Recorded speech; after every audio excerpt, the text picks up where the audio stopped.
Good afternoon. It's a beautiful day in Shanghai. I'm Julius Chen on behalf of China Diamond Yearbook and Gem Spectrum magazine. I'm David Kellie, CEO of the National Diamond Council. It's so nice to see you again. It's great to see you again, Julius. Yeah. Thank you for accepting our interview. And I will have a few questions for you, if I may. And the first question is, how would you describe the current market situation for natural diamonds in key regions like the US, India, Europe, and China in these 2 years? Are there any notable trends or challenges specific to each market? Yes, I mean, there are times when the global markets all work together and they all behave very similarly. But at the moment, we're going through a period where each market is working very differently. If I start with the biggest market in the world, which is the US sells over 50% of the world's diamonds. The US market is doing very well at the moment, particularly at the high end, larger diamonds. That's driven by the economy, by the stock market, which is an all-time high. So that's doing very well. In the mid-tier in the US, it's been a bit more difficult with inflation and interest rates being higher. But even that, we're seeing signs of growth again after a period of stagnation. So the US market is doing well at the moment. As we move further east into Europe market's doing well. The luxury brands in particular are doing very well on a global basis. So the Cartiers, the Van Cleefs, the Tiffany's of the world are doing exceptionally well at the moment. So that's Europe. India is booming at the moment. There's a lot of focus on India at the moment, and again, there's a lot going on in the economy there that gives consumers confidence. So the India market's doing very well. And the China market is showing the first seeds of recovery, which is great to hear, both from the Shanghai Diamond Exchange and the key retailers. The China market has been difficult the last 2 or 3 years since the end of the pandemic, but it's great to see the early shoots of recovery in the China market. Great. Okay.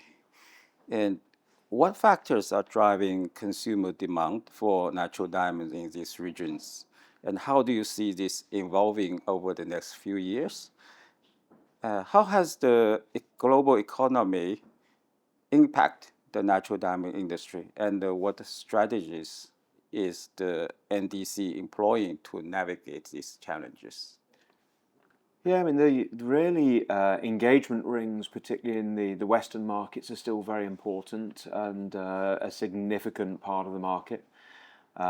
Engagement rings continue to be a very, very strong tradition. Just recently, we saw Taylor Swift getting engaged with an old mine diamond, and really reaffirming how important the engagement ring is in culture and in the confirmation of a bond between people.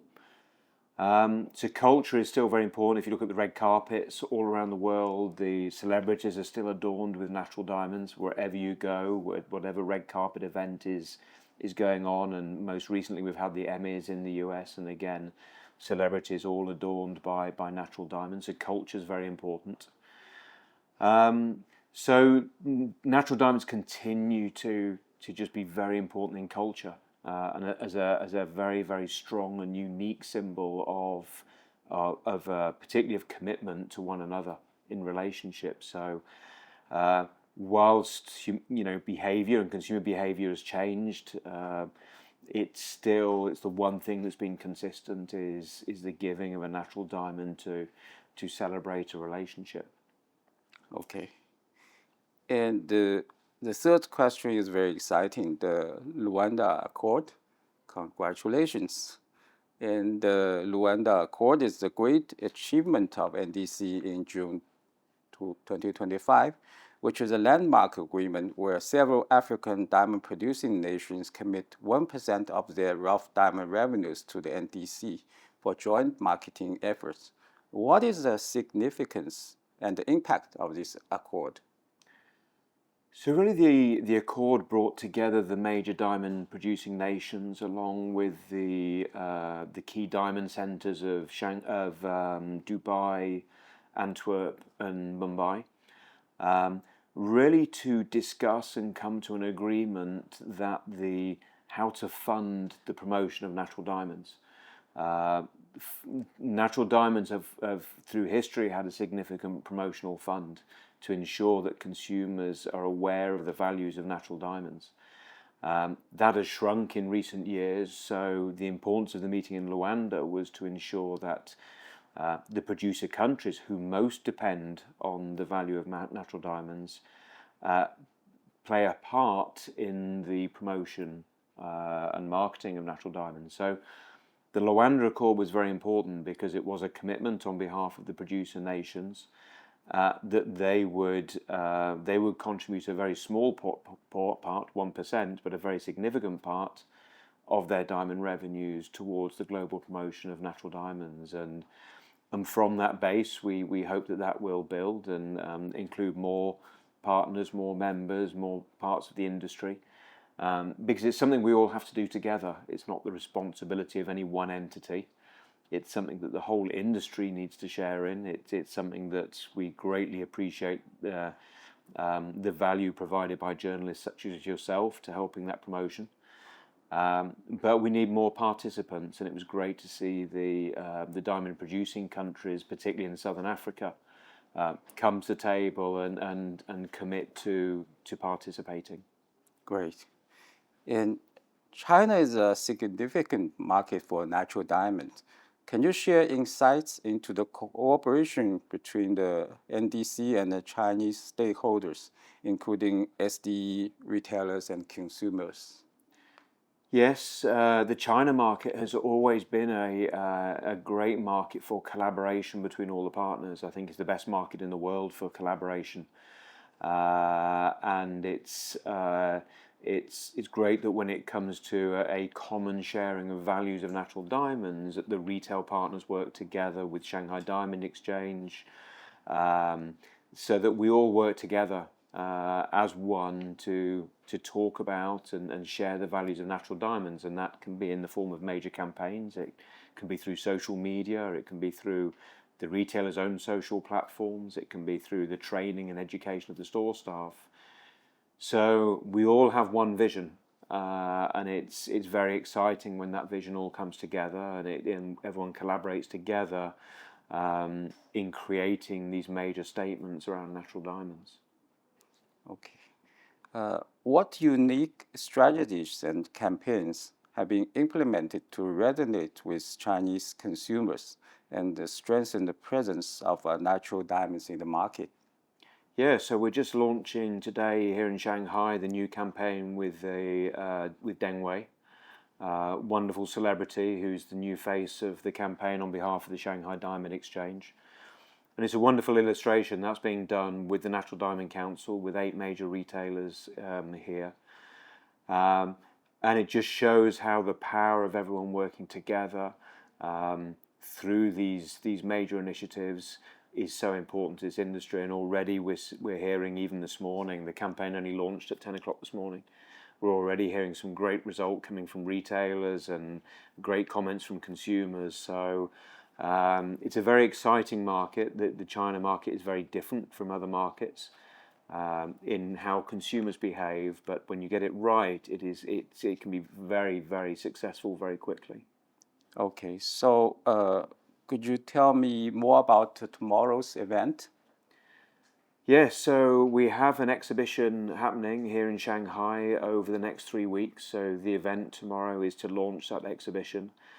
And really the exhibition with Bazaar is to show how important diamonds have been all the way through history and through culture.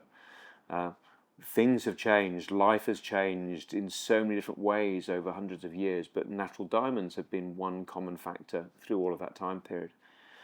So it's really important to understand how diamonds have connected with culture over time, but also how they connect with culture now and how important they still are with culture.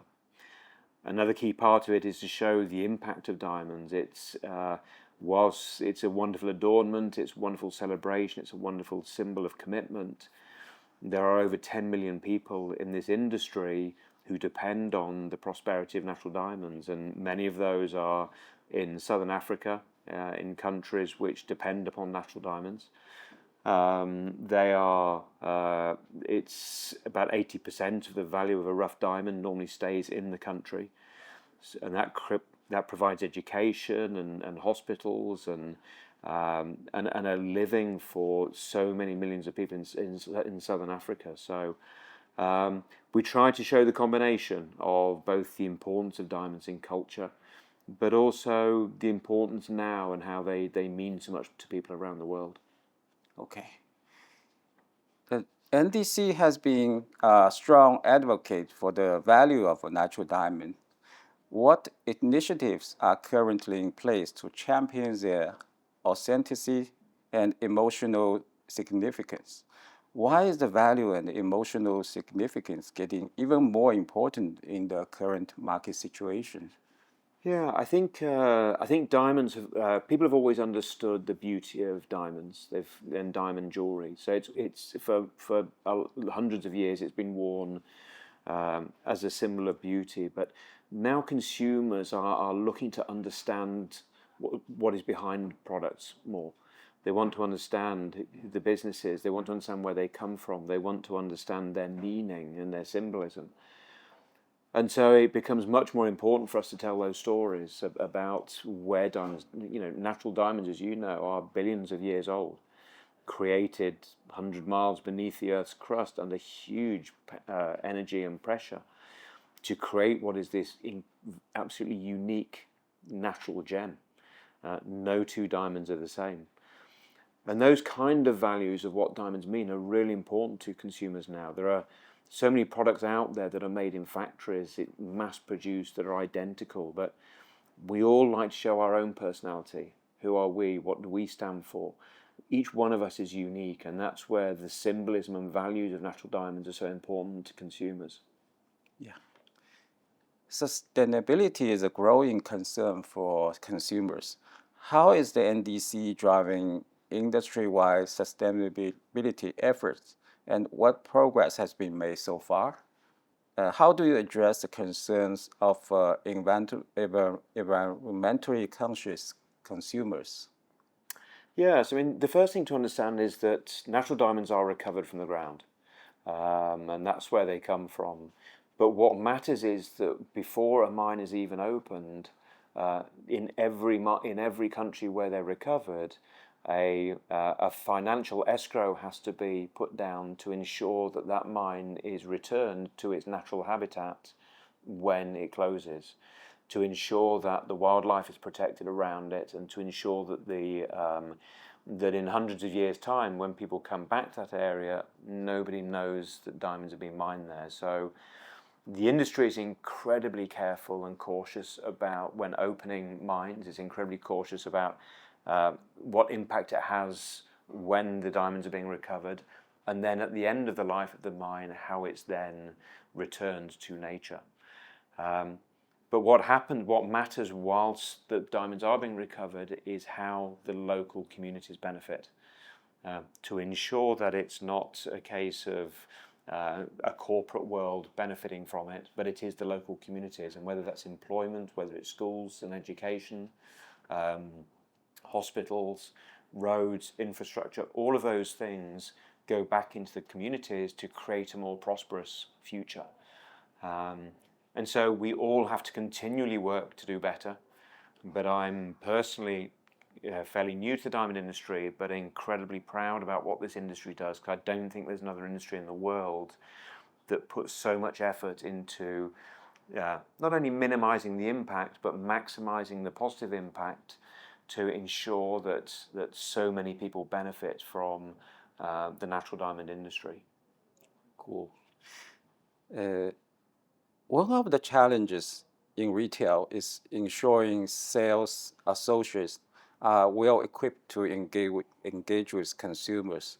What training programs or resources does the NDC provide to help sales associates effectively communicate the value of natural diamonds? How do you encourage sales associates to proactively engage with consumers and tell the story of natural diamonds rather than simply responding to questions? Yes, that's a great question, because that is a challenge for the industry. I'm delighted to say that here in China, retailers take the responsibility very strongly. We work with most of the major retailers here in China to create training programs for their sales professionals. We recognize that the sales professionals can change fairly frequently, so we have to do it frequently. And we encourage the sales professionals to tell the story. You're absolutely right, is that selling is not just about answering the questions from the consumer, but creating the emotional value that will last that consumer forever. Telling the consumer about where they come from, how they were created, the positive impact that they have on the communities from which they're recovered. These are all things that mean a lot to the consumer, but the consumer doesn't necessarily know to ask for. So we encourage retailers, and we provide the training materials to really understand the importance of natural diamonds and what they've created, because we believe that when a consumer then buys a diamond, they feel much more emotionally connected to it. It's not just a piece of jewelry, it's not just a natural diamond that looks beautiful, but they actually understand just what it's taken to create that diamond and the impact it's had on the people that have created that jewelry. Okay, thank you very much, sir. Pleasure. I think we have a lot to work on and a lot to hope for. Yeah. Thank you very much. Thank you, Julian. Thank you.